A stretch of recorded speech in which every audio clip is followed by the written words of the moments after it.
Hi and welcome to White Coat. In the beginning, I would love to thank you for tuning in and for your support and interaction with White Coat. On today's episode, we will talk about alcohol dependence and the latest protocols of treatment. 1 out of 7 people suffer from alcohol abuse. I have the honor and pleasure of hosting one of the founders for addiction medicine in the US, Dr. John Harsany. Since your interaction is so important for us in White Coat, so please send in your questions on alcohol dependence to our White Coat Facebook page, which will be shown on our screen now, or call the phone number that's shown below on the screen. And we would love to hear from you in the last segment of the episode and take your questions about alcohol dependence. Let's get started on Healthy Him. أعزائي مشاهدي قناة الكرمة في كل مكان. برحب بيكم في برنامج وايت كوت وبشكر تعضيدكم لينا والسبورت اللي انتوا عملتوه لينا على الصفحات والتفاعل مع وايت كوت على مدار الأيام اللي فاتت. والحقيقة إنه النهاردة حلقتنا عن إدمان المشروبات الكحولية، واحد من أهم المواضيع اللي دلوقتي بتمس تقريبا كل أسرة. الإحصائيات بتقول بالذات هنا في الولايات المتحدة إنه 1 من كل 7 عندهم مشكلة مع الألكحول somehow. فإحنا ده موضوع بيمس أسر كتير جدا. الحاجة المهمة التانية إن أنا النهاردة ضيفي واحد من رواد المجال ده، إن لم يكن الأشهر تقريبا، هو واحد من مؤسسي الجمعية الأمريكية لطب الإدمان، دكتور جون هارساني. والحقيقة أهم نقطة بتهمنا هي تفاعلكم مع البرنامج. زي ما أنا قلت في الأول، تفاعلكم كان رائع جدا الأسبوع اللي فات، فتقدروا تتفاعلوا معانا وتبعتوا كل أسئلتكم. لو في أي أسرة عندها زوج، ابن، زوجة، ابنة بيعانوا من مشاكل مع الألكحول، تقدروا تبعتوا لنا أسئلتكم على صفحتنا على الفيسبوك اللي هتطلع دلوقتي على الشاشة، أو تقدروا تكلمونا على أرقام تليفونات البرنامج، أو تبعتوا لنا إيميل على whitecoat@karmatv.com. بنحب نسمع منكم في آخر الحلقة هنحاول ناخد أسئلتكم زي ما أنا قلت. ويلا نبتدي برنامجنا النهاردة مع فقرة من أجل حياة صحية أفضل للرجال.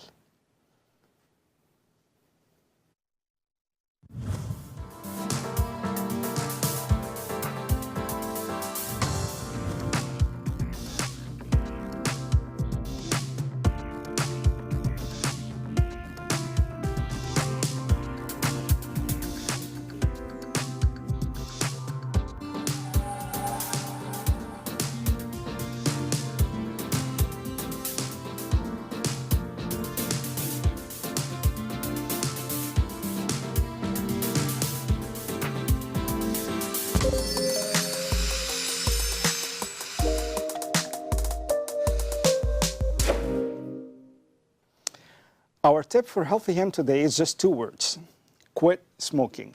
I will not tell you to quit smoking like all the other programs because it will kill you and it causes cancers and blah, blah, blah.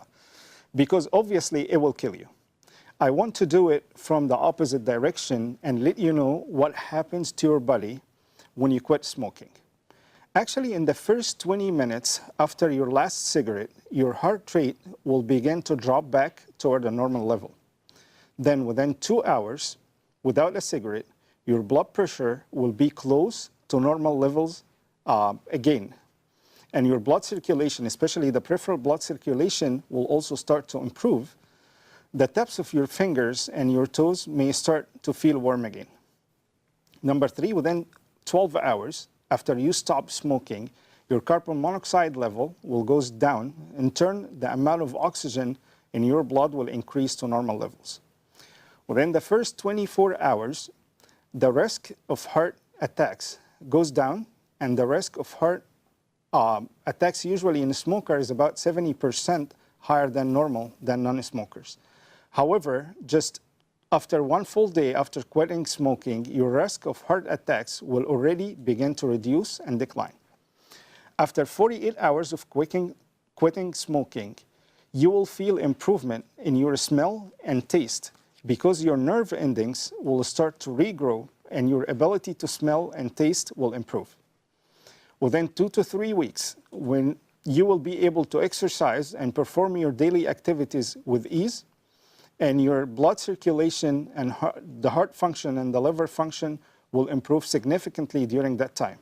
Your lungs may also begin to clear, allowing you to breathe more easily. 1 to 9 months after you quitting smoking, you decrease your cough, the smoker's cough that we all know about, and the shortness of breath will improve. أعزائي الرجال من مشاهدي البرنامج، النهاردة أنا اخترت إن احنا نناقش الفقرة الخاصة بتاع صحة الرجال في كلمتين اتنين بس. من فضلك اقلع عن التدخين أو بطل تدخين. كل البروجرامز التانية أو كل البروجرامز الطبية التانية بتقول لك بطل تدخين عشان ده بيموتك وهيعمل لك كانسر وكل الكلام الكتير ده. أنا حبيت أخدها من زاوية مختلفة تانية النهاردة وأوري حضراتكم أعزائي الرجال إيه اللي هيحصل لما تتوقف عن التدخين وإيه التغيرات اللي هتحصل لجسمك للأفضل بعد ما تتوقف عن التدخين. الحقيقة في أول 20 دقيقة هيبتدي معدل ضربات قلبك ينزل للشكل الطبيعي لأنه أثناء التدخين بيبقى مرتفع شوية عن الطبيعي. بعد أول ساعتين مما تتوقف عن آخر سيجارة هيبتدي معدلات ضغط دمك تقل وترجع للشكل الطبيعي. مش بس كده، كمان الدورة الدموية الطرفية اللي هي بتبقى لأطرافنا لإيدينا أو لرجلينا بتبتدي تتحسن، وهتحس إنه يمكن إيدك بقت يعني أدفى من الأول لو إحنا في الشتاء.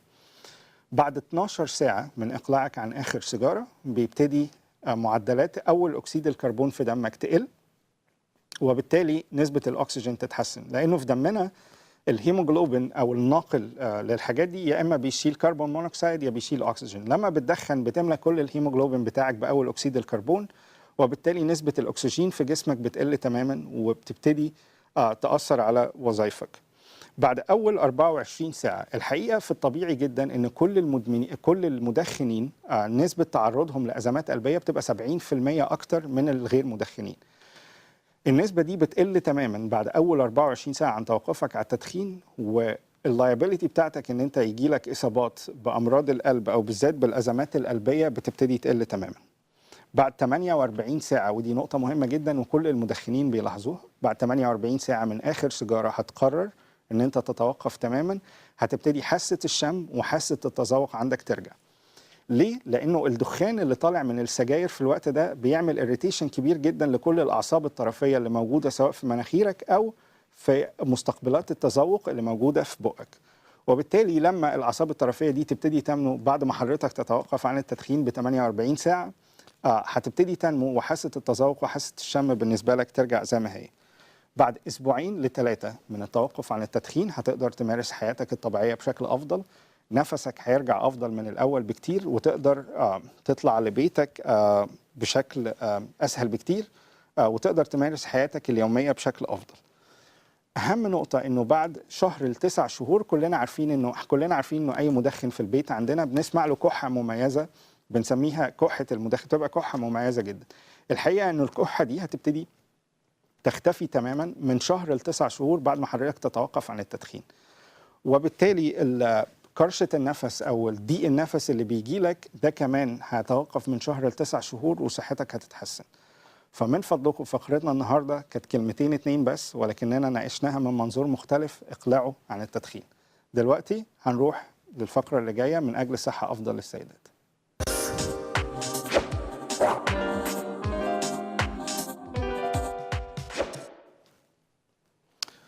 We all know the sensitivity of aging issue for women and the importance and the idea of looking younger. So today we will discuss the importance of nutrition for your skin to fight the wrinkles. That's why I picked the top 8 foods that fight your wrinkles and help you to look younger. Number 1 is water. Water is very, very important to the health of your skin. You should be drinking around 2 liters daily. The second one is tomatoes, and tomatoes packed with vitamin C, which helps build the collagen in your skin. After 6 weeks only of eating tomatoes regularly, all the extra circulation will give you noticeable glow. Number 3 is green tea. Green tea has a lot of antioxidants that help your skin and protect it from any damage. Number 4 is berries. They contain flavonoids and polyphenols and a lot of vitamins and probiotics and antioxidants, which is free radical scavenger that helps your skin.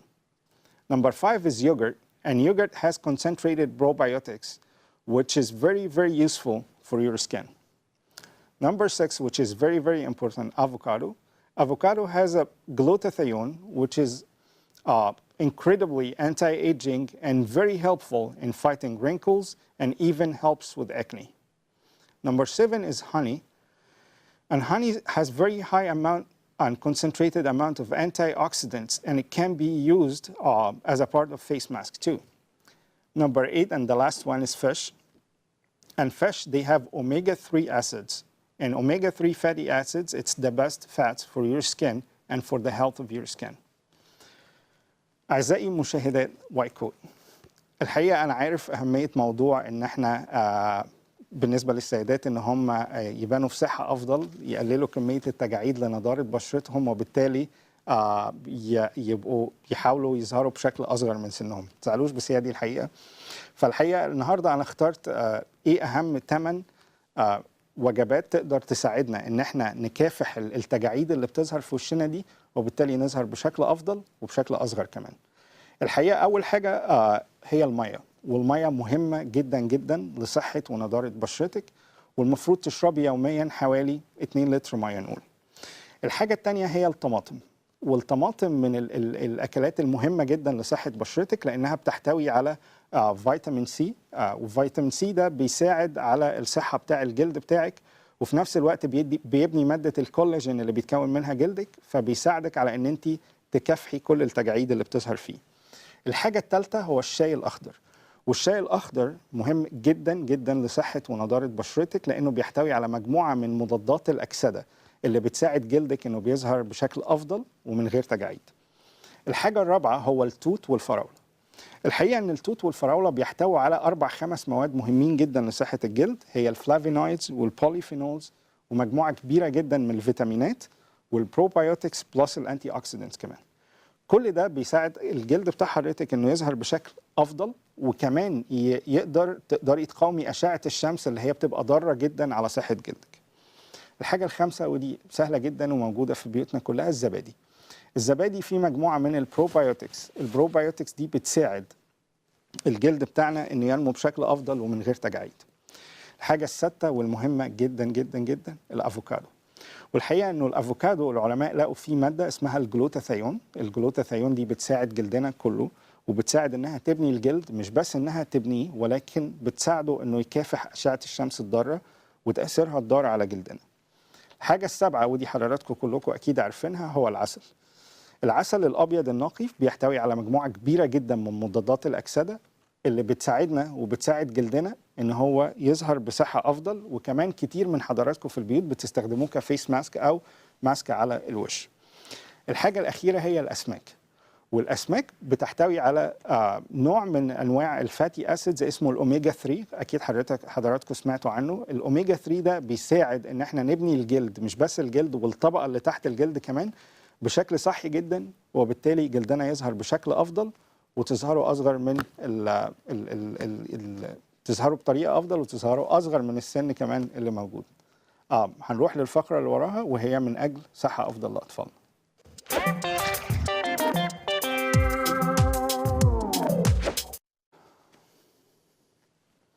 In Healthy Kids segment today, we're going to discuss the best ways to deal with the stubborn child. Dealing with a stubborn child or children is one of the challenges for parents, as getting them to do even basic stuff like taking a bath or eating a meal or going to bed is a very, very challenging battle for parents. The best way to deal with a stubborn child is to show them that this behavior doesn't work. So have them, today I picked 5 tips as well to discuss, and we'll have another 5 tips in our next episode. Our first step for the day to deal with the stubborn children is listen and don't argue in the beginning. You need to learn that communication is a two-way street.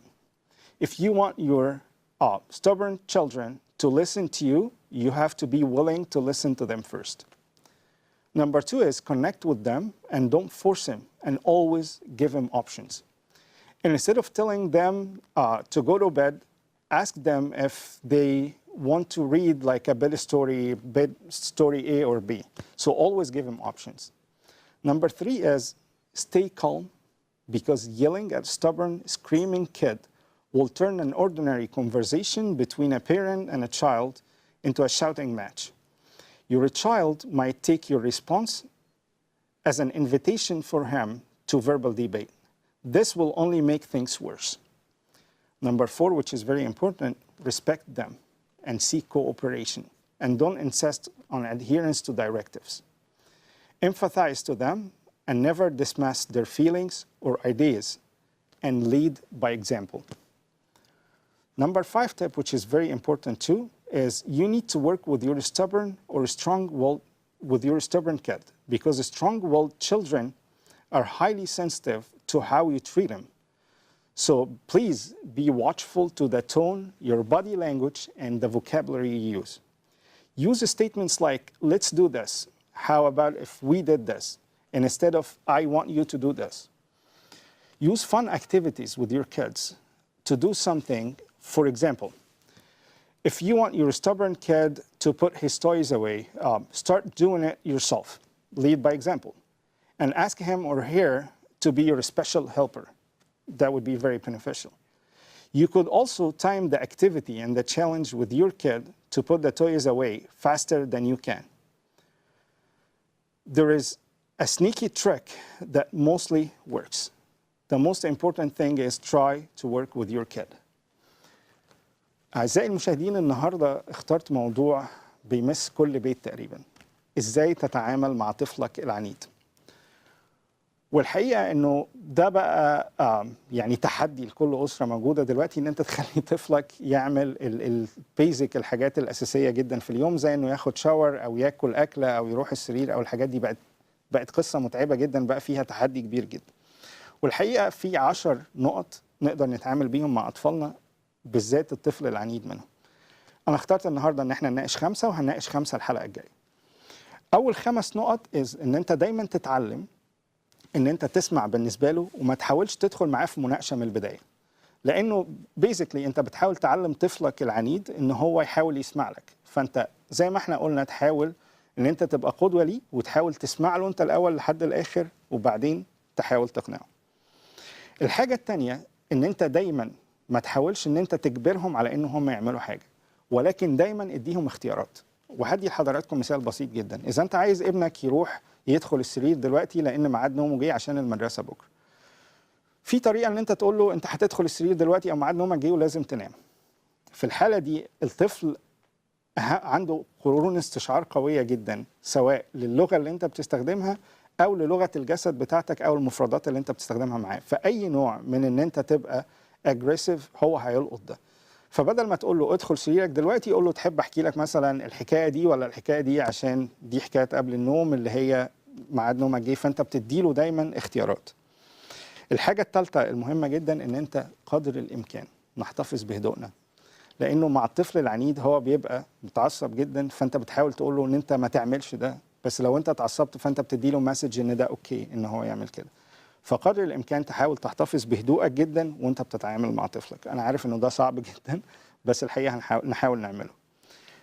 الحاجه الرابعه ان انت لازم تحترم اختياراتهم، وتعود نفسك ان انت تحترم اختياراتهم. طالما مش مضره بالنسبه لهم سيبهم يجربوا، وحاول تحترم اختياراتهم.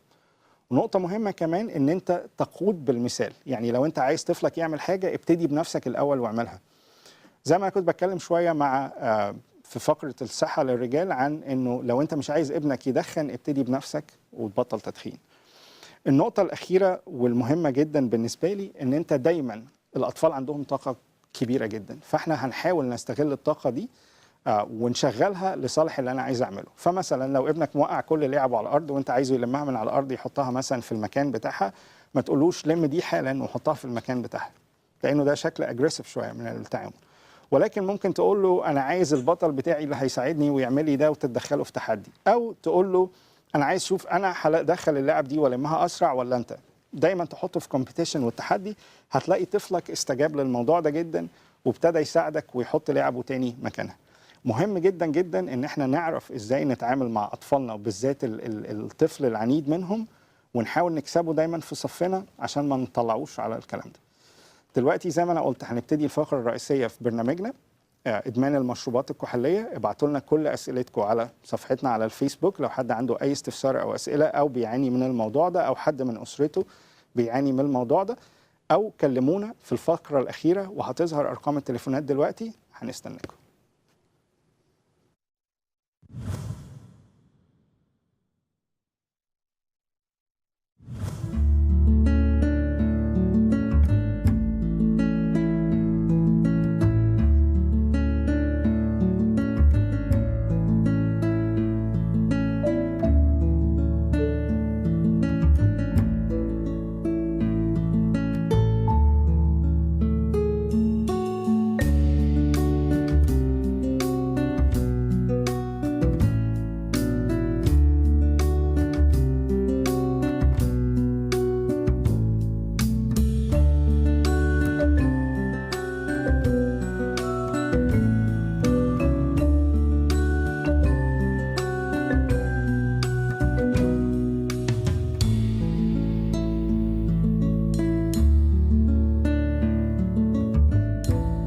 First product is the Brain Shake, which contains plant-based nutrients to help with energy, focus, vitality, and joy.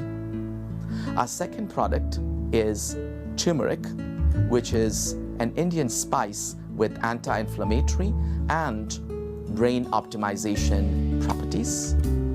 Our third product is the Brain Honey, which is a very sweet preparation that contains wonderful nutraceutical ingredients, cinnamon, ginger, and turmeric, in addition to the beauty of honey.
I'm John Harsany, Jr.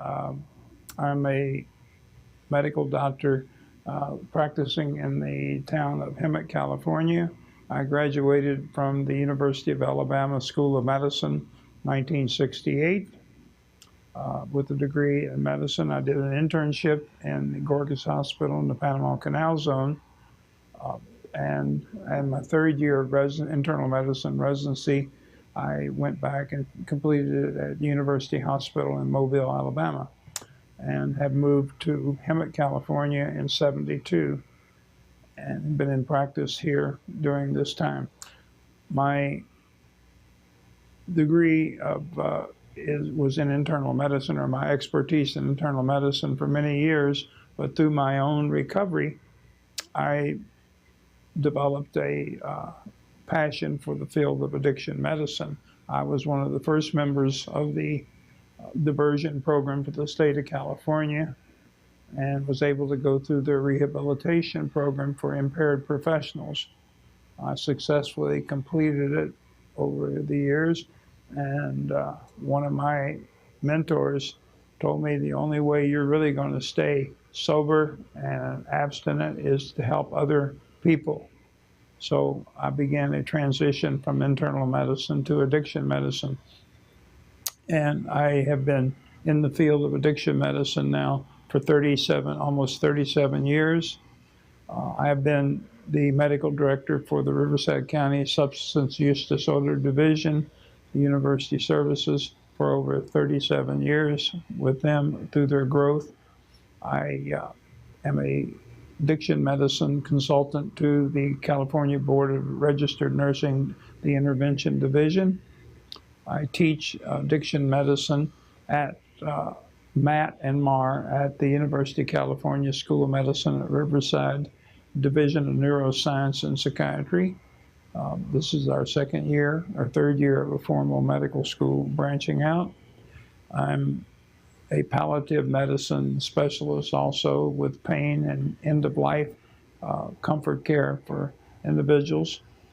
I'm medical director of at least 5 skilled nursing facilities, and I serve as a chairman and co-chair and member of many physician well-being committees at local hospitals, as well as the California Society of Addiction Medicine and the Riverside County Medical Association's Well-Being Committee for Professionals. My degrees now, I did have a medical degree, but I started out, as I said, in addiction medicine through a passion for helping others and enlarging my knowledge or expanding it for the addictive disorders. And I'm actually, as I tell some of my audiences, I started out with Dr. Galetta and a few other physicians in the area when they referred to us as the dope doctors, because we took care of impaired individuals who had a disease. We weren't really saying then it's a brain disease, but we actually formed AMSOD was our first organization in 1986 and 88, which was a predecessor to the American Society of Addiction Medicine. I became a fellow, and 2 years ago, with the formation of the American Board of Medical Specialties, several hundred of us who were part of the original formation became distinguished fellows of the American Society of Addiction Medicine. Some of my hobbies, I love to travel with my beautiful wife. I really enjoy reading, and I'm an avid cook. I need to add in that I've been married for 56, almost 57 years to a beautiful lady, Candace McDonald.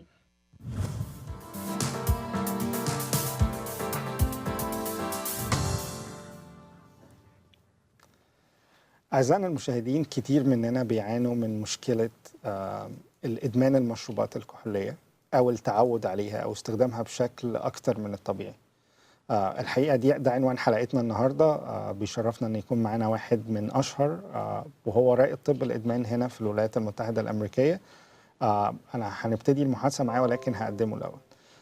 It's a pleasure and honor to have Dr. John Harsany with us. He's one of the pioneers in addiction medicine, one of the founders of ASAM here in the U.S. It's an honor for me just to sit in front of him, ask him some questions. First of all, I would love to welcome him and saying congratulations for your granddaughter wedding, and thank you for being with us today. Thank you, sir, for the honor of being here. And my co-host, Dr. Simon Karmarkar, it's a pleasure and honor to have you. It's wonderful to be back. Thank you very much for having me, Dr. Harsany. Thank you so much for being here today. Oh, you're welcome, and it's an honor to see you again. And relative to our episode today, we're discussing the alcohol dependency. It's one of the biggest problems here in the U.S. And when we talk about alcohol, Dr. Harsany, can you let us know in the beginning what's the alcohol forms in the market? Right. Alcohol is in many forms. Traditionally, we hear beer, wine, mead, and then you have your distilled spirits, which are whiskey, gin, vodka, tequila, and Everclear. And the distilled products are of high proof. And I have a little trivia here you might find interesting. To determine proof, we use the British term was years ago. They actually worried about rum being watered down when it came from the Caribbean to the colonies. So they would, before they would accept delivery, the colonists would of rum from the Caribbean, they would unload it on the wharf, tap a keg, take a ladle, put an equal amount of gunpowder in the ladle and an equal amount of rum, and then light it. And how it went poof would determine whether it was watered down or what proof. And from then we've developed the scientific gradients of proof. الحقيقة أنا سألته في الأول إيه هي أشكال الألكوهول الموجودة في السوق، فهو قال إنه بتعتمد نسبة الألكوهول وبتختلف من نوع للتاني. ففي الحاجات الخفيفة زي ما بنقول زي الخمور العادية أو البيرة، ودي بتبقى نسبتها حوالي 14% تركيز للكحول. والحاجات اللي بتبقى أكتر شوية زي الويسكي أو الجان أو الفودكا، ودي بتبقى أو التكيلا، ودي بتوصل لحد 40%. قال إن في مشروبات بتبقى مش مصنعة أو مش معمولة بشكل صح جدا بتوصل لحد 95%. ودي الأشكال المختلفة اللي موجودة للمشروبات الكحولية في السوق دلوقتي. Dr. Harsany, backstage we were talking about how often celebrities, sports athletes, including the famous case last year where we had a college athlete that had abused alcohol and led to some legal issues, and there's a prominent case happening in Texas right now. Can you kind of walk us through what are the statistics, what percentage of the population is using, misusing, abusing alcohol? Sure, I'd be glad to. The statistics for the United States are very similar to what we see worldwide, except for a few different geographic places. Probably 85 to 90% of the people never have an alcohol use or misuse problem, but it's that 10 to 15% of the people who develop a concern with their alcohol use. And as you said, they go from use, misuse, abuse to habituation and dependence. And from then, it's actually over the last 5 years, we've seen a trend where it used to be prevalence of men. Now it's equal almost in the United States for men and women over 45 for equal amount of abuse. 40% of the people will develop temporary problems, but a small percentage, 5 to 15%, will get dependent and have a lifetime dependency. And of course, this will come with, and we'll talk later about the genetics and the propensity and the physiology part. But the 5% that develop a dependence, severe dependence, Simon, to the alcohol use disorder are high users of our healthcare system, and they're actually, they meet the criteria, as we call it, the addicted brain syndrome, because of the. So, I mean, that's very interesting. You mentioned the cost to our healthcare system, but there certainly also, it affects other areas of our society. And so how has alcohol abuse affected different components of our society?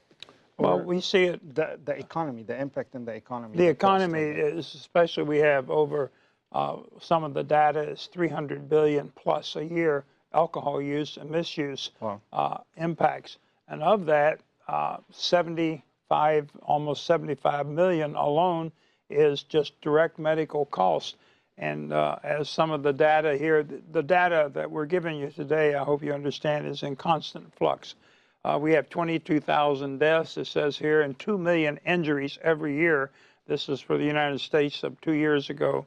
Almost 5 million damaged cars, secondary to alcohol use and misuse. This is not completely intoxicated.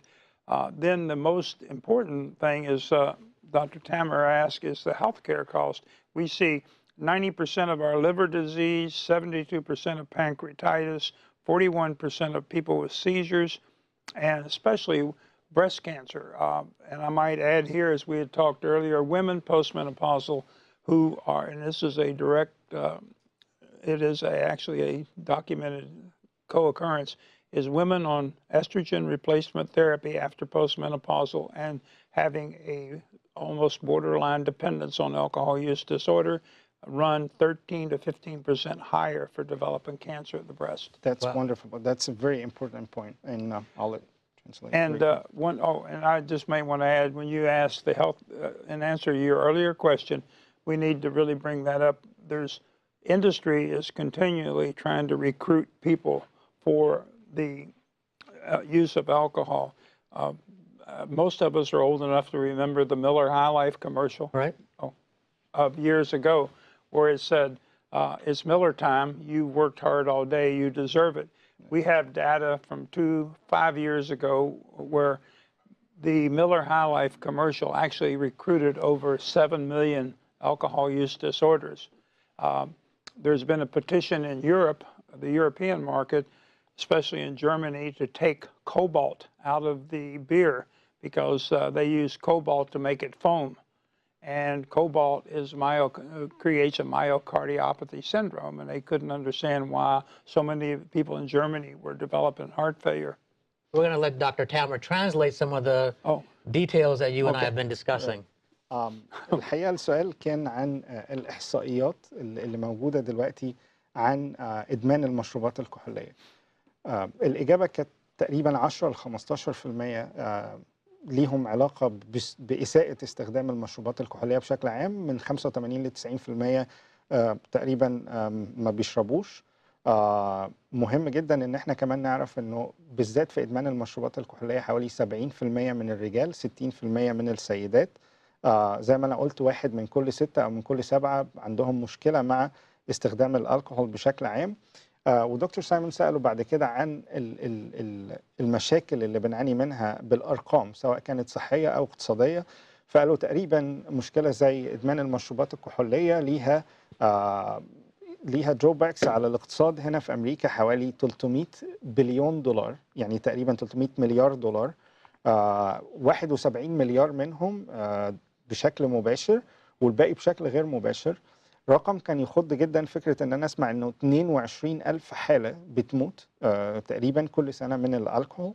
2 مليون إصابة سنويا، والإصابات دي بتيجي بسبب ان انت بتشرب كحوليات وتسوق، او ان انت بتفقد اتزانك وبيحصل لك بتقع، بتحصل حوادث مختلفة. في حوالي 5 مليون عربية او 4 مليون و600 ألف بالشكل دقيق يعني بتتدمر كل سنة بسبب انه الناس بتشرب وتسوق. تقريبا 90%، وده رقم مهم جدا، من مشاكل وأمراض الكبد بتبقى بسبب الكحوليات، بالذات هنا في الولايات المتحدة. التهاب البنكرياس، 72% من التهاب البنكرياس بيبقى راجع للكحوليات. 41% من أمراض الصرع أو التشنجات اللي بتيجي الناس مختلفة نتيجة أعراض الانسحاب من الكحول. 13%، ودي نقطة مهمة جدا جدا جدا، يا ريت الكاميرا ترجع لي في النقطة دي، لأنه دكتور هارساني قال إنه 13% من سرطان الثدي بالذات بالنسبة للسيدات بعد انقطاع الدورة، بالذات اللي بياخدوا هرمونات أو بياخدوا بدائل هرمونية بعد انقطاع الدورة، بيحصل لهم ده لو بيشربوا مشروبات كحولية بعد سن انقطاع الدورة مع البديل الهرموني، ده بيرفع جدا نسبة إصابتهم بسرطان الثدي، وده بيوصل لنسبة 13%. Dr. Harsany, there is an important question everybody's asked, like why people start drinking in general, like how they get hooked up in the first point. Well, okay, it is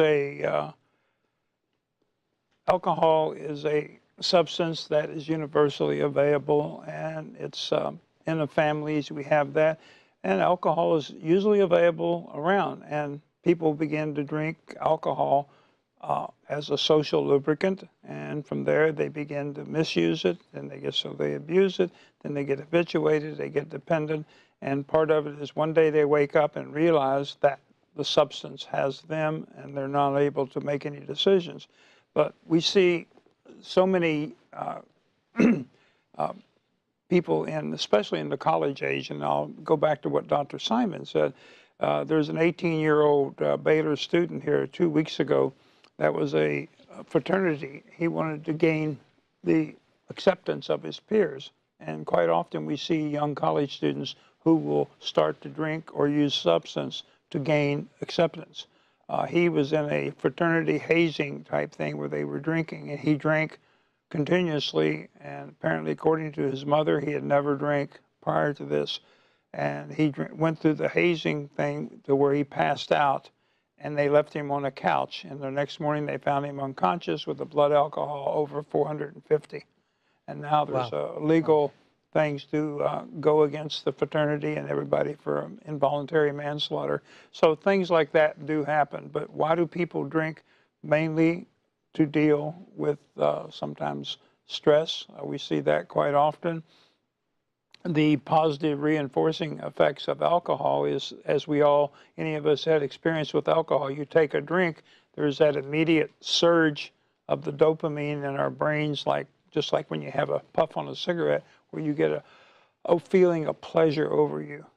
But many people don't realize at the same time they're beginning to go to sleep. It's actually dampening part of our response system called the reticular activating system in our body. And at the same time you're feeling euphoria, you're also being depressed and your motor functions are going down.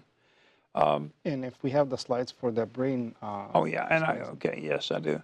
And especially the slide that we have as alcohol as a reinforcer on the neural systems is that our brain is, as you can see in the photograph, is divided into two sections. We have the main brain, the cortical brain, is developed in mammalians, and it's actually called the mesocorticolimbic system, but basically we have two sections of the brain. The midbrain, as you can see, on the nucleus accumbens and the ventral tegmental and the cortex. What happens in an addictive disorder or dependence or substance use disorder, whether it be alcohol or substance, is that the midbrain, with the center, our primitive brain, becomes hijacked. That is the part of the brain that focuses on, I want it now, this is it. The connection, as we can, anyway, the little connection going up to the prefrontal cortex is severed with severe addiction because you want pleasure, euphoria. You begin to forget morals, values, and ethics, which our cortex tells us don't drink, behave properly. All of that's put to the side because your main goal is to obtain the substance, which in this case is alcohol. And it's at the sacrifice of your job, your profession, your family, your religion, or whatever else. Right. الحقيقة السؤال كان أنا سألت دكتور هرساني ليه الناس بتبتدي تشرب بشكل عام أو بتتعود على الكحوليات بشكل عام. إجابته كان قال إنه الناس بتشرب لأسباب مختلفة، أهمها على الإطلاق إنه في المناسبات الاجتماعية الناس بتبتدي تشرب، ناس تانية بتبتدي تشرب لأنها بتحصل على نوع من السعادة اللي بتشعر بيها لما تبتدي تشرب، أو للهروب من الواقع بشكل ما، أو للهروب من ضغوطات الحياة المختلفة. زي وهو ذكر مثلا إنه الطلبة في الجامعة بتشرب نتيجة ضغوط المذاكرة أو ضغوط الامتحانات. نقطة تانية مهمة جدا، الضغوط الاجتماعية حواليهم من الطلبة اللي زيهم، دي بتبقى مهمة جدا وبياخدوها كعادة من الطلبة اللي زيهم. والحقيقة السلايد اللي شرحها على المخ دي مهمة جدا، لأنه الجزء اللي فوق من المخ ده هو ده اللي بيدينا المورالز أو الأخلاقيات، أو إن احنا نفكر بشكل طبيعي. الجزء اللي تحت شوية اللي هو في آخر الجزء البنفسجي، ده الجزء بتاع ان انت عايز تشرب تاني، او بالرغبة ان انت تشرب تاني، او ان انت يعني تحب ان انت ترجع للكحول تاني وتشعر بنفس الشعور اللي انت شعرت بيه قبل كده. وقال نتيجة الادمان الجزئين دول بينفصلوا عن بعض، او الاشارات اللي بتوصل من الجزء اللي تحت للجزء اللي فوق ده بتنقطع تماما. عشان كده انت ممكن تعمل حاجات ضد التفكير الطبيعي، ضد عاداتك، ضد ديانتك، ضد اخلاقيات مجتمعك، لانه الكونكشن بين الاثنين دول بيتقطع تماما. You know, Dr. Harsany, we were talking backstage, and I told you I'm working with a mom from Oregon. She's got a 54-year-old son, and in spite of all the negative consequences, the son doesn't seem to contemplate the idea of getting treatment. So let's talk about stages of addiction. So one of the definitions that I use is in stage 1, man takes a drink. In stage 2, drink takes the drink. man. And then in stage 3, the drink takes the man. As a subject matter expert, how can you shed light on these stages of addiction? Well, thank you. That's a very germane question, because with anybody, we have to look at addiction or any substance use disorder, especially with alcohol use disorder. It's an equal opportunity disease. It knows no race, creed, color, or status. And when you say it's a disease, you have to treat it in the concepts of a four-legged stool. As Father Martin used to say years ago, there's a three-legged stool in recovery. We now have a four-legged stool because we're teaching in medical school to the students and nurses that addiction or a substance use disorder is a biopsychosocial and spiritual disease. We have to attack each component. And unless we attack each component, we don't reach it. How do you reach this individual? One of the primary things is that addiction is a family disease. So therefore, with your guidance and with a therapist, you may have a family intervention where that has brought down many a powerful individual who has resisted treatment with a one-on-one intervention group with the person. It is very powerful on making him realize that they need to go from to stage 4, which is getting into treatment. I love your analogy of the drink takes the man. That's true, because as we know, the stages of addiction or dependence are you use something, you misuse it, you begin to abuse it, you get habituated, you get dependent, and then like I tell my patients in our recovery center, you wake up one day and realize that, my God, I'm addicted. This has me. I cannot make a rational decision again.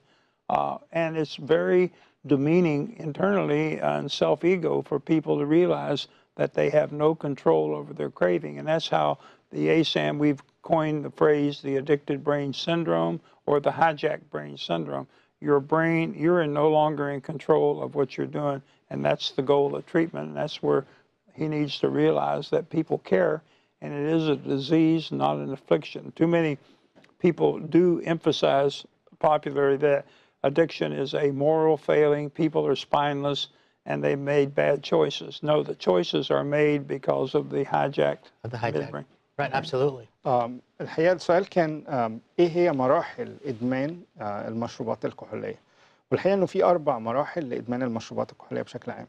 أول حاجة اللي أنت بتستخدمها اجتماعيا أو بأي شكل اللي هو اليوز، وبعدين تبتدي تستخدمها بشكل غلط شوية، وبعدين ان انت مثلا الشكل الغلط اللي انا اقصده ان انت مثلا عايز شويه تهرب من ضغوطات الحياه، عندك مشاكل، عايز تحس بسعاده مش موجوده، فتبتدي تسيء استخدامه. بعد كده تو ابيوز تماما، تبتدي تسيء استخدامه بشكل اكبر من المسيوز، وبعدين ان انت توصل ان انت لمرحله التعود عليه، انه حياتك كلها تتمحور حوالين استخدام الكحول. كل حاجه لو انت ما استخدمتش الكحول قبل ما تروح شغلك مش هتبقى مركز، قبل ما تقعد حياتك العاديه مش هتبقى مركز. والحقيقه انه في المرحله دي بتوصل ان انت كل جوانب حياتك بتتاثر، سواء حياتك الاجتماعيه او حياتك الوظيفيه او حياتك الماليه. كل جوانب الحياه بتتاثر في مرحله ان انت تبقى مدمن للمشروبات الكحوليه. في 2 terms استخدموا من دكتور سايمون او دكتور هرساني. المصطلح الاولاني اللي استخدم هو قال ان انت الاول بتستخدم الكحول، بعد كده الكحول هو اللي بيبتدي يستخدمك ويسيطر عليك. المصطلح الثاني اللي كان كويس جدا اللي هو الهايجاك برين سيندروم، اللي هي ظاهره اختطاف المخ، ان مخك ما بيبقاش موجود خالص طول ما انت بتشرب، وبالتالي بتتصرف تصرفات غير طبيعيه. Back to the question, Dr. Harsany. Usually we discussed in the opiate addiction that there is structural alteration of the brain. I would like to know with my audience what's the effects of the alcohol on the brain, and if there is really structural changes on the brain because of the alcohol or not. Yes, there is very much so. I think if we can go to slide 10, if you're able to show that, that is such a graphic presentation of showing, it's a thermographic demonstration we use for studying and teaching, is to show a brain of a healthy control and the brain of an individual who drinks 4 to 6 drinks a day, but not completely, he meets the criteria, he or she meets the criteria for alcohol dependence. They actually gave these individuals tasks to do, and you can actually see the thermographic progression through the brain as they try to accomplish the task. It does affect reaction time. Let's see, you get the poor judgment, that's why the Highway Patrol does the field sobriety test, because when you reach an alcohol concentration of 0.06 to 0.07 in your body, your reaction time, you personally may feel that you can do these different muscular and neurological tests, but your whole reaction time is slowed, just like we showed in the demonstration of the brain, that the conduction is there, but the reaction time is slowed to the point of where it says turn right, you have difficulty executing. You're not completely incapacitated, but over a period of time, we see people who begin, especially people that drink more than 4 to 6 drinks a day over a period of time, once they reach into the 40s and 50s, we see so much pre-dementia. We see the hippocampal area of the brain, especially the memory part of the brain, begins to get affected. Actually, the acetylcholine portion of the brain, where we have the quick responses, begin to slow. So alcohol does have a structural effect, and it's multifaceted. Judgment is one of the big highlights. السؤال كان ايه هو تأثير المشروبات الكحولية على المخ، والحقيقة ان هو قال لي انه المشروبات الكحولية ليها تأثير مش بس تأثير وقتي، ولكن على المدى الطويل بتأثر في تركيبة المخ. التأثير اللي بيديه الكحول في الأول هو ان انت بيبقى عندك شعور بالسعادة وان انت شوية بعيد عن الواقع، ولكن بعد كده شعور فظيع جدا بالإحباط، الديبريشن، زائد انه بيأثر على التسلسل الطبيعي او المنطقي في التفكير في المخ. كمان الرياكشن تايم او رد الفعل بيبقى بطيء جدا، عشان بنلاقي كده كتير من الحوادث والعربيات، الناس اللي بتشرب وتسوق، بما انه رد الفعل بيبقى بطيء جدا، ففكره ان انت تفادي عربيه قدامك او تمشي جوه اللين دي بتبقى صعبه جدا. كمان التوافق العضلي العصبي بيفقد تماما بعد شرب المشروبات الكحوليه بنسبه كبيره. كمان حكمك على الامور بيبقى ضعيف جدا جدا. والحقيقه السلايد اللي استعرضها دكتور هرساني كانت سلايد مهمه جدا، لانه ورى انه في تغيرات في تركيبه المخ. المخ اللي قدامنا على الشمال، او الصوره اللي على الشمال، دي صوره للمخ الطبيعي، اللي هي بيبقى فيها نسبه احمر وبينك كتير. دي القرارات اللي بتتخذ في المخ الطبيعي. ولكن بعد ما تبتدي تدمن المشروبات الكحوليه بنلاقي انه نسبه الاحمر او البينك دي بتقل جدا في الصوره اللي على اليمين، نتيجه ان القرارات ما بتبقاش طبيعيه، حيويه المخ والقرارات اللي بتتاخد من المخ ما بتبقاش طبيعيه، وبيبقى في تغيير كبير جدا في المراكز العصبيه اللي موجوده في المخ، ونقل النبضات اللي ما بينها بيبقى مختلف جدا جدا. What about the effect of the alcohol on a pregnant woman? Yes, thank you. That is that's on slide 11. That is such a vivid example of retardation, nutritional bankruptcy in the individual because of the, and if I may add one thing, is one of the most overlooked aspects in treating alcohol use disorders is the nutritional aspect. We tend to go for medication to cut craving and help focus and all that. But what we don't realize is the pregnant woman and most of our patients who really have an alcohol use disorder are nutritionally bankrupt. And if you want me, I'll come back to that in a minute. But the woman who is carrying a baby, is pregnant, she's actually metabolizing alcohol, plus the baby is trying to grow. And this slide is very vivid to show the developmental impact on a lady drinking 4 to 6 drinks a day while pregnant. And it does give all the signs of fetal alcohol syndrome, which we're all familiar with. And like the slide. أنا سؤالي كان على تأثير الكحوليات عن الحوامل، وده سؤال مهم جدا، وأرجوكم إنه كل حامل ما تشربش حتى ولو كاس واحد من الكحوليات. أنا عايز أرجع للسلايد اللي وراها لنا دكتور هرساني، وقال إنه دي صورة بتوري الحجم الطبيعي للمخ طفل عنده 6 أسابيع.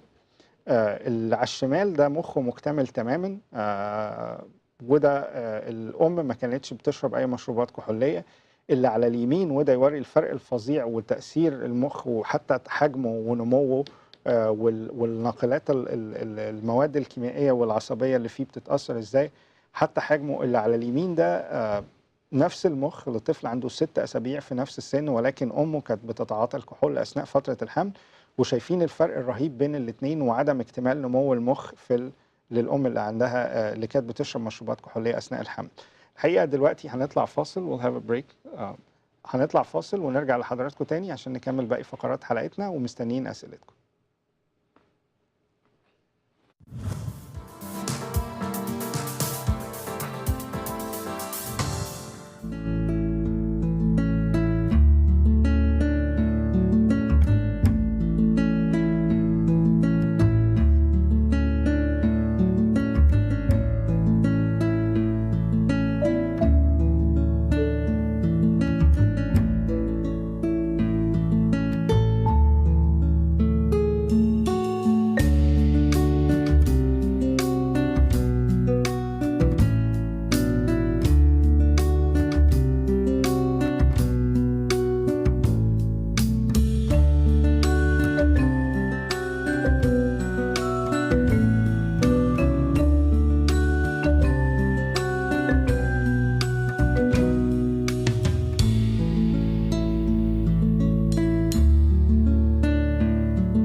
First product is the Brain Shake, which contains plant-based nutrients to help with energy, focus, vitality, and joy.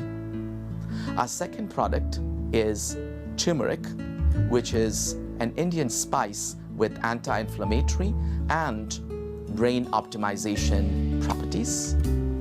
Our third product is the Brain Honey, which is a very sweet preparation that contains wonderful nutraceutical ingredients, cinnamon, ginger, and turmeric, in addition to the beauty of honey.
أهلا بكم مرة تانية أعزائي المشاهدين، استمرارا لحلقتنا عن إدمان المشروبات الكحولية. سعداء بتواصلكم معنا ومستنيين أسئلتكم في صفحتنا على الفيسبوك أو على أرقام تليفوناتنا. وهرجع تاني للدكتور سايمون عشان نستأنف حلقتنا. Well, welcome back to our show. We've been discussing alcohol use, misuse, abuse, the consequences, and our show, and certainly there's a lot of literature out there that talks about how alcohol affects the brain. But certainly, Dr. Harsany, alcohol must be affecting other organs and systems as well. Can you elaborate a little bit about how continued misuse of alcohol affects other systems? Yes, I can. Thank you. One of the major concerns is it is a multi-system disease and a suppressant. It affects the endocrine system, it affects the blood pressure, it affects the metabolism, especially of lipids in our body. It actually is affected by especially the thyroid dysfunction. You have problems with empty calories and so forth. One of the best examples, as we talked before the show, is that 80% of the people who over, say, 50 that come into our recovery center that have mild blood pressure, mild diabetes, pre-diabetes, as their doctor would call it, they have lipid dysfunction, they have low thyroid function. Once they're over the initial detox stabilization, removing alcohol as a primary toxic substance in their whole diet and their routine, they're able to, when they leave us, 80% are no longer on a blood pressure medication, they're no longer on a diabetic type of medication, and the statin drugs are pulled out because too often with alcohol and the statin drug, there's severe muscular dysfunction causing people to have gait problems and falls. So that's very important that people who are taking statin drugs and mixing alcohol with them need to know that that's an adverse effect, severe, for especially anybody over 55.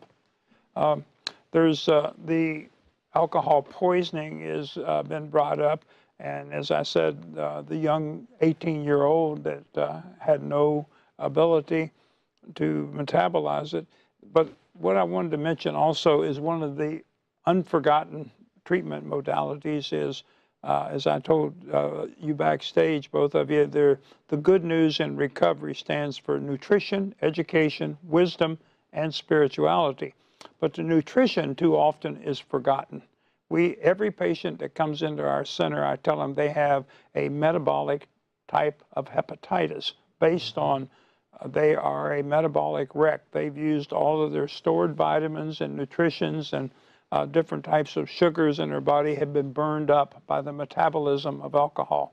So as a consequence, we need to really be an assiduous proponent of replacement of the typical vitamins, especially we tell our patients to use a water-soluble, fat-soluble vitamin approved by USP. No specific brand, but make sure it is a USP-approved brand. It's miraculous to see the change in our patients. And the other thing is, without good nutrition, it's been proven 70% of the people in recovery relapse in the first year of recovery due to reactive hypoglycemia by using too much carbohydrates. They go for a sugar fix. What happens? They go up when the sugar is high, they come down, and when they have that low ebb, they revert back to alcohol or other substance. I have many patients that are not adhering. They come to the office with a liter of Coke, Twinkies, Ding Dongs, and they get spikes in their blood sugar. Right, and the reactive hypoglycemia or low blood sugar syndrome is right along with caffeine. So high caffeine and high carbohydrates are the detriment to recovery. Okay. You mentioned, would you like to translate first? Please. الحقيقة السؤال كان عن إذا أنا كان سؤالي قبل كده على التغيرات اللي بتحصل في المخ، فدكتور سايمون سأل على التغيرات أو التأثير اللي بيحصل على باقي أعضاء الجسم. الحقيقة واضح من إجابة دكتور هرساني كل أعضاء الجسم تقريبا بتتأثر.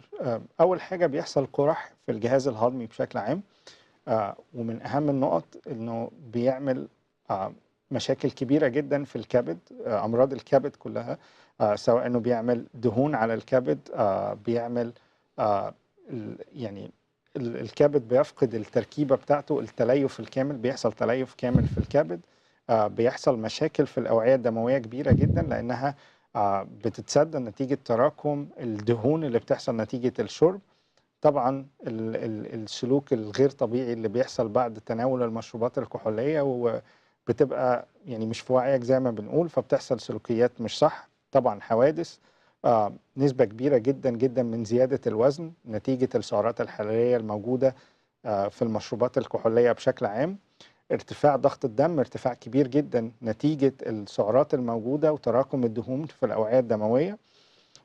مهم جدا تعرف كمان انه نتيجة ادمان المشروبات الكحولية انه جهازك المناعي بيتأثر تأثر كبير جدا، وبتحصل مشكلة في جهازك المناعي. اسباب كتيرة من الكانسر زي ما اتفقنا، في جزء كبير من الستات بعد مرحلة انقطاع الدورة الشهرية بيحصل مشاكل كبيرة جدا، وبالذات كانسر او السرطان الثدي زي ما بيقولنا، بالذات للي موجودين منهم على بدائل هرمونية. كمان مهم جدا انه بيحصل مشاكل على الجهاز التنفسي، لانه الكحول ليه نشاط مثبط تماما للجهاز التنفسي، فالناس اللي عندهم ازمة والكلام ده بيحصل عندهم مشاكل كبيرة جدا. دكتور هرساني اتكلم على النيوتريشن او التغذية، انه بيحصل تقريبا كل فيتامينات جسمك بتقل تماما. له مشكلة كبيرة جدا على الذاكرة، ناس كتيرة ذاكرتها بتتأثر بشكل عام، قراراتها بتتأثر بشكل عام، فمش بس المخ ولكن كل أعضاء جسمنا تقريبا بتتأثر نتيجة إدمان المشروبات الكحولية. If people start to drink, how do you start to build up some tolerance? Okay. May I add one thing to Sure. reiterate Of course. my previous? I did not want to condemn carbohydrates or caffeine. They're both acceptable, but in excess they are the thing. And the thing is, when I was going over the things previously, we have gastrointestinal effects, the oropharyngeal cancers and so forth caused by alcohol and cirrhosis. But we need to emphasize to the audience that the liver is a wonderful organ. It can regenerate itself, even though you may come into treatment with early metabolic cirrhosis or fibrosis or hepatitis. 99% of the people who are abstinent and get into recovery, their liver will go back. Otherwise, you will progress to fatty liver and cirrhosis. Now, how do you build up tolerance? That's a great question. One drink at a time.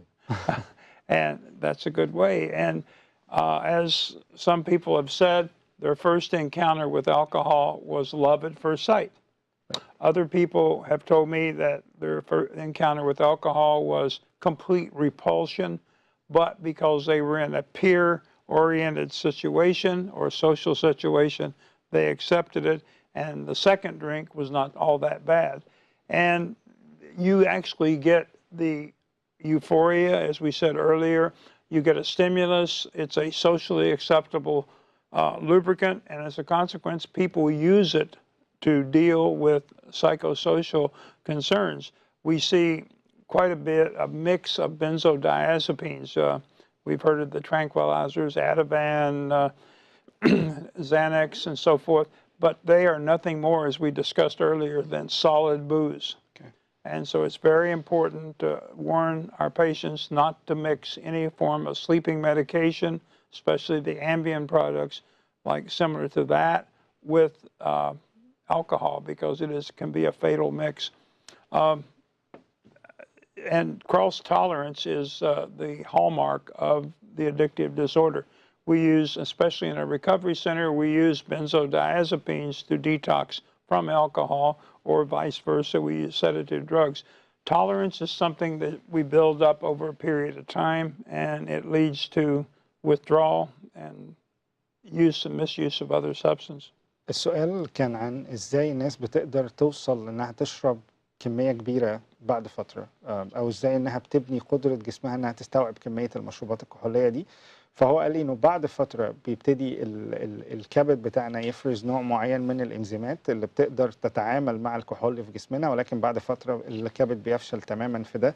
وبتبقى كمان بتنمو قدرتنا على شرب المشروبات الكحوليه لو انت بتحصل على تاثير السعاده اللي بتحصل عليها في الاول بعد كاس واحد. الحقيقه بعد فتره بتبقى بعد كاسين وثلاثه ويمكن ازازتين وثلاثه، وقدره جسمنا على استيعاب الكحوليات دي بتكبر جدا. كمان هو ذكر نقطه مهمه جدا، فكره انه الناس بتاخده في الاول عشان يساعدها على النوم، ولكن بعد فتره شكل النوم بتاعهم بيتلخبط تماما، او السايكل او دوره النوم بتاعتهم بتتلخبط تماما، فبيضطر يلجأوا للمنومات. وعلى فكره انه المنومات كلها بشكل عام هي ليها نفس تأثير الكحول لانها بتشتغل في نفس المكان في المخ. هيبقى معانا حلقة كاملة على ادمان المنومات ان شاء الله، يمكن الحلقة بعد الجاية هتبقى عن ادمان المنومات. فده كان اجابته ازاي جسمنا بيبني التولرنس دي كلها بشكل عام. Dr. Harsany, earlier in the show we talked about how alcohol is introduced. A wallflower may use it as a social lubricant, and now they're the life of the party. An individual may be exposed to it when they attend college campuses. So we know some of the factors of when an individual starts to use alcohol. What factors do you think contribute that change the individual from just using alcohol to becoming alcohol dependent? Okay, thank you. That's a great question, because what we need to really look at, alcohol is a unique metabolism system compared to some of the other substances of abuse.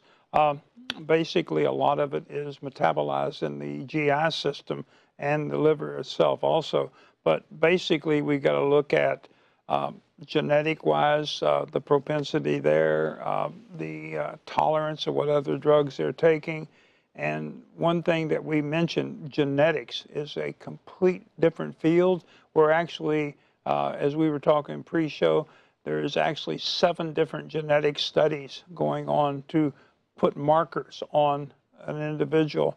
And we will see the treatment of alcohol use disorders probably in the next few years be predicated on attending the genetic aspect of the disease. They've made great strides, and the tolerance is built up mainly like you induce it, and we have what we call induced enzymes. Women especially have low, the enzyme for metabolizing alcohol in the stomach. They have a low alcohol dehydrogenase. So do certain Asiatic individuals. Typical of that is Japanese. 50% of the Japanese population have a low ADH, alcohol dehydrogenase, and they're intolerant of alcohol. They love the alcohol, but they're not able to metabolize it. So as a consequence, they developed historically, without knowing, what they call, when they have the sake ceremony, little thimble cups. That's why they use thimble cups compared to the English drinking.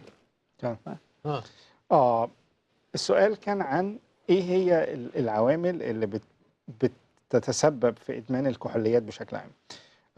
وزي ما قلنا قبل كده، الادمان مرض، والمرض ده له مسببات. الحقيقه اول حاجه قالها دكتور هرساني هو الجينات، وعشان كده مش بس نلوم اولادنا ان هم بقوا مدمنين لسبب ما، قد يكونوا اخذوا الجينات دي من الاب والام. عشان كده مش بس تلوم اولادك ولكن لوم نفسك في البدايه. الحاجه الثانيه قالها انه نسبه ادمان الرجال للكحوليات بتبقى اكبر من نسبه ادمان السيدات. الحاجة الثالثة المهمة جدا انه ادمانك للمشروبات الكحولية عادة بيجي في سن اصغر، ممكن سن الكلية او ما قبل الكلية. الحاجة الثالثة، الحاجة الرابعة الأخيرة، انه ممكن يبقى نتيجة شخصيتك انت وميولك للادمان بشكل عام كتركيبة شخصية. حاجة مهمة جدا كمان قال انه لو في عادة فاميلي هيستوري او تاريخ مرضي في العيلة عن طريق ادمان الكحوليات، بنسبة كبيرة جدا انه ممكن الاولاد يجي لهم. نقطة مهمة جدا لكل الناس اللي بتعاني من أعراض الاكتئاب أو القلق المرضي، وإحنا هنعمل حلقة عن ده إن شاء الله الفترة الجاية، إنه المنومات اللي بياخدوها دي قد تؤدي، أو الأعراض بتاع الاكتئاب أو عدم النوم لفترة طويلة جدا ممكن يؤدي إن أنت تبتدي تستخدم الكحول وتسيء استخدامه كمان. فدي من الحاجات المهمة جدا اللي بتسبب إدمان الكحول. If we're talking about the alcohol dependency as a disease, and every dependency has withdrawal symptoms. So what are the withdrawal symptoms from alcohol, Dr. Harsany? Well, there's the classic withdrawal symptoms are sweats, irritation. Let me read the whole thing here. Okay, where is the?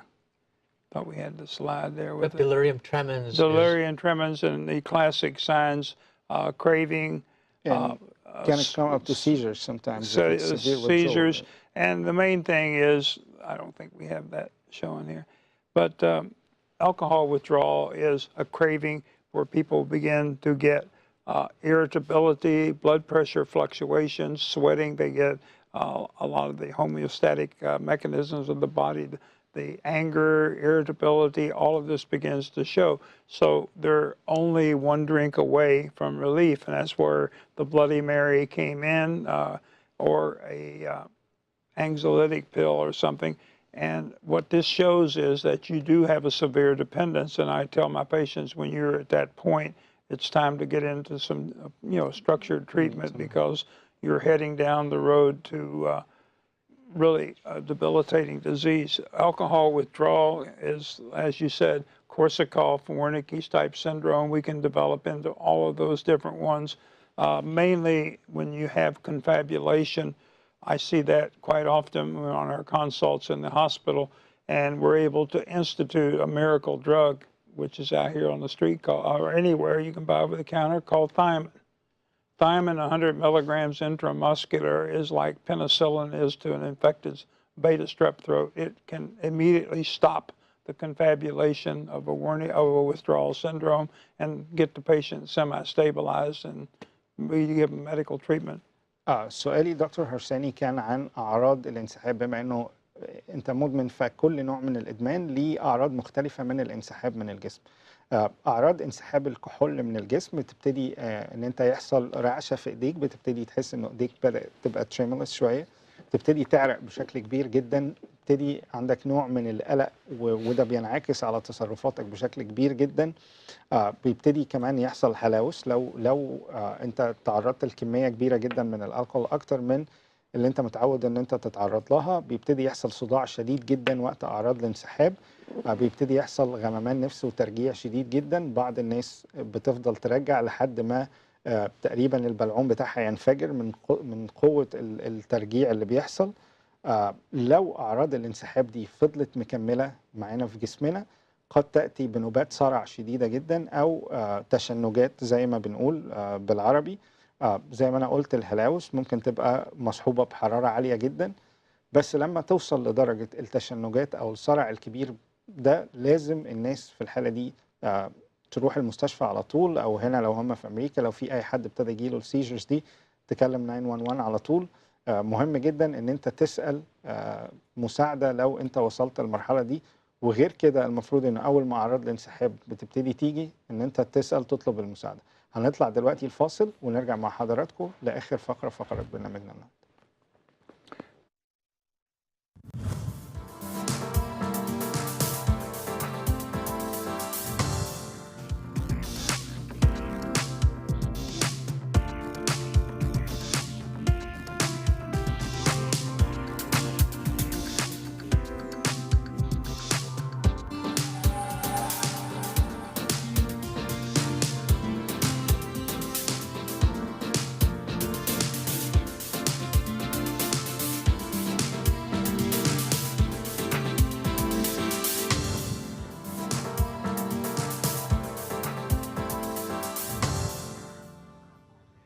اهلا بيكم اعزائنا المشاهدين مره تانية. قبل ما نرجع لاخر فقره النهارده وهي طرق العلاج من ادمان الكحول، معانا التليفون ديفيد من بنسلفانيا. اهلا بيك.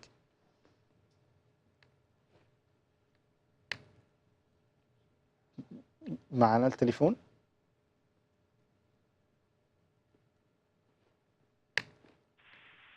Do we have the caller's name? His name is David and he's from Pennsylvania. Okay. Hi, David. Are you there? I'm there. Can you hear me? Yes. Yes. Thank you for calling in. No problem.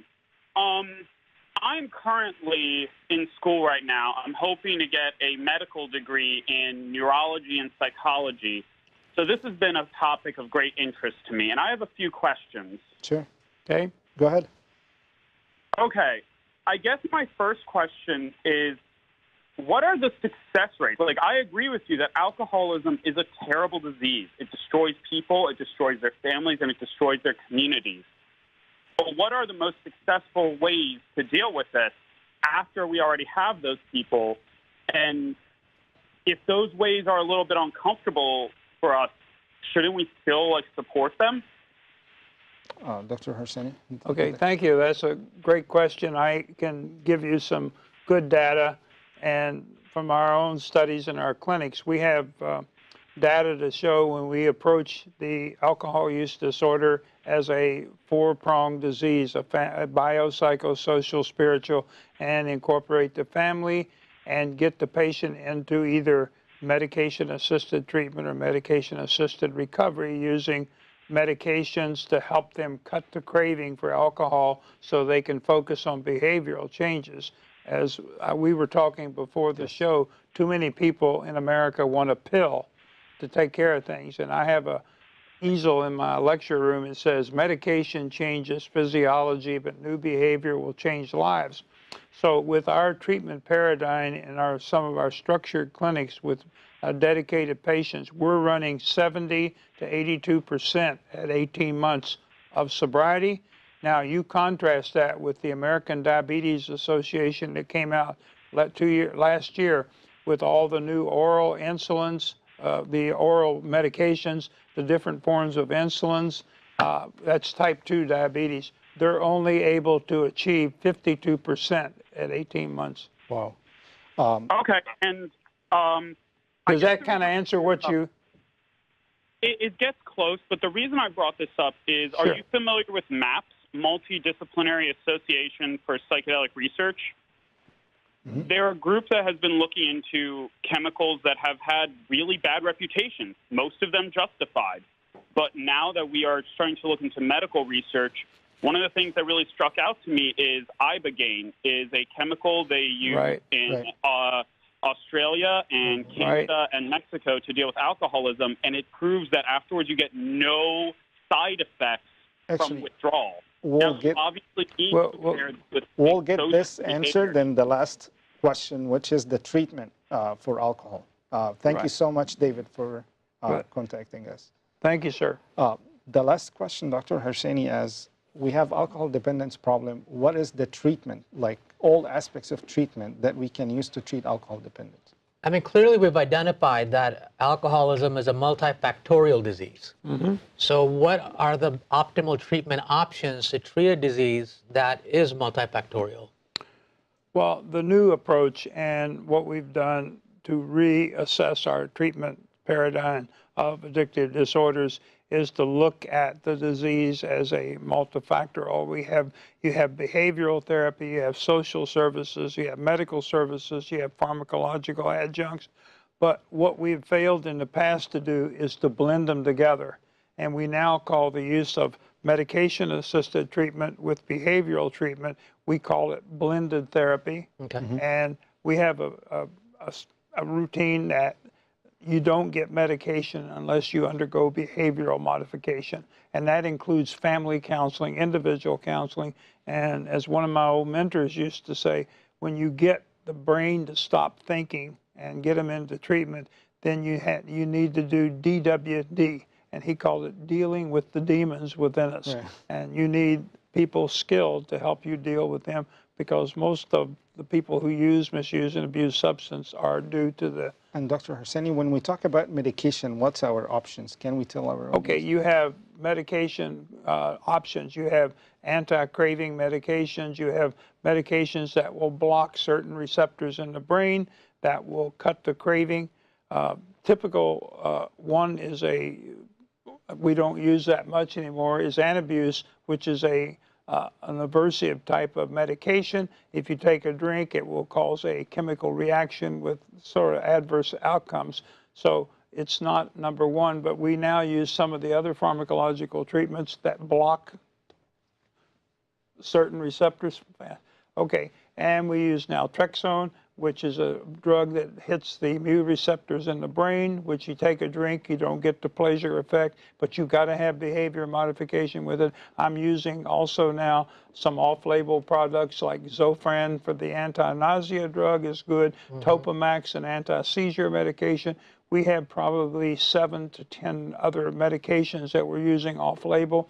There's a new version of clonidine that's released called Lafoxetine. It's available in Europe. It's an excellent anti-craving drug. How's naltrexone?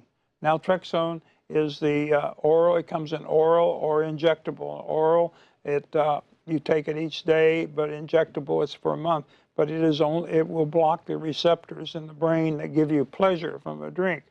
But it is only as good as the treatment. Yeah, one of the injectable advantages of the injectable form is that it takes away the right for an alcoholic to not take the pills orally and then go ahead and drink in lieu of it. So there's one big advantage of giving somebody injectable form of naltrexone. To ask Dr. Harsany too, how's your input about Vivitrol too? How would I what? Vivitrol. How do you see Vivitrol? Vivitrol is an excellent drug for when combined behavior modification for the treatment of alcohol use disorders in a structured program. It works very well. It does take away the bang out of the booze, but they also need to have some other factors going. For treatment for alcohol use, it's for opioid use disorder, it has its place, but we're not talking about that today. Right. السؤال كان عن أهم جزء في البرنامج. طيب أوكي، أنا عندي alcohol dependence، عرفت كل المشاكل بتاعته وكل إدمان المشروبات الكحولية. إيه طرق العلاج؟ الحقيقة دكتور هرساني قال إنه في 3 حاجات لازم يمشوا مع بعض.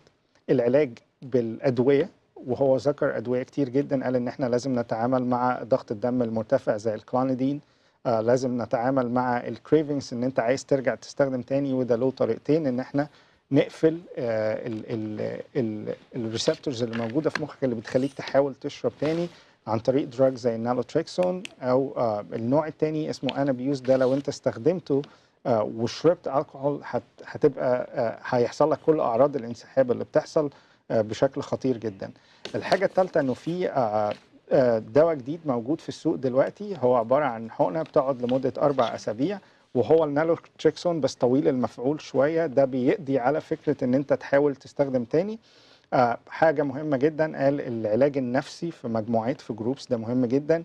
السبورت الاجتماعي، لازم نفهم انه الاسره عامل مهم جدا في العلاج. الحقيقه جزء مهم جدا هو كمان التغذيه، والتغذيه دي هنناقش لها حلقه ازاي تغذي مخك اثناء الامراض دي، وده هنناقشه في حلقه كامله منفصله. أرجو إن احنا نكون غطينا إدمان المشروبات الكحولية بشكل كويس. في النهاية أحب أشكر ضيوفي. I would love to thank Dr. Harsany. It was wonderful. I have learned a lot today. Thank you so much for being with us, and it was such a great pleasure and honor to have you, sir. Thank you for the honor of being here. Thank you. Thank you, Dr. Simon, co-hosting, and it was a wonderful episode. Thank you so much. بشكركم أعزائي المشاهدين، ونشوفكم يوم السبت الجاي مع وايت كوت.